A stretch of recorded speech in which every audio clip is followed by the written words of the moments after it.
As I say, there are over 60 marriage stories in the Bible, and here's one of them. It is the marriage of Moses to a woman named Zipporah. I call her Zippy. Her name's kind of hard to pronounce.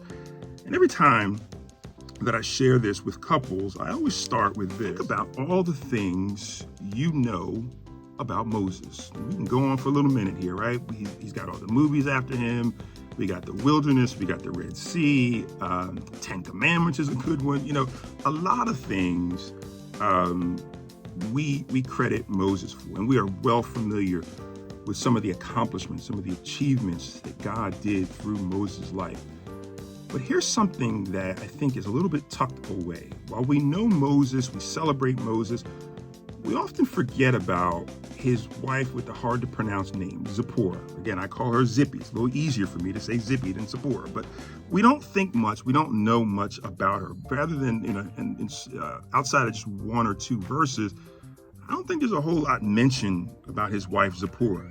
But here's what is mentioned.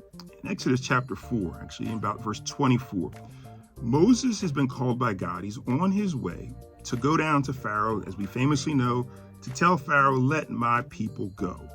But here's the thing. In Exodus 4:24, the Bible tells us that God is going to kill Moses. Now, that's pretty heavy. Now, I don't think this is wordplay here. It's definitely not something I want to hear God say about me.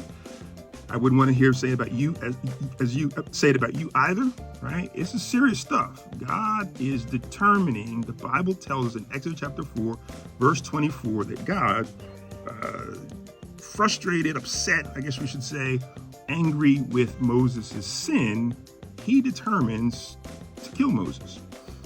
What I find interesting is the one that we know, the one that gets all the attention and all the accomplishments, all the accolades, is saved, physically at least, by the one that we don't know much about. It's this wife who is with him, and what she does is because she is close enough to him, as our spouses are, our husbands and our wives are close enough to us, they know our shortcomings. They know where we're lacking. And so what she does is she steps in, and because Moses has not done what he was supposed to do in circumcising his son, she steps in and she circumcises their son for him. And because of that, God's anger is stayed against Moses. We have a lot to be thankful for. God has given us husbands and wives who are close enough to us to know our shortcomings. They become then somewhat of a mirror to show us our areas of fault and challenge within ourselves.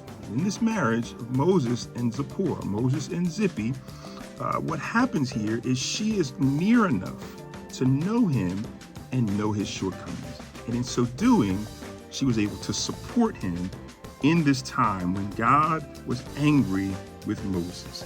We have a lot to be thankful. And allow it to be a point of thanksgiving in your marriage relationship, not just on a Thursday in November. But God has kept us. As I've said in other show episodes, there's so many things that we don't see at the altar that now have happened along our marriage journey. And God sees them all, knows them all, and has kept us. And for that, we give thanks.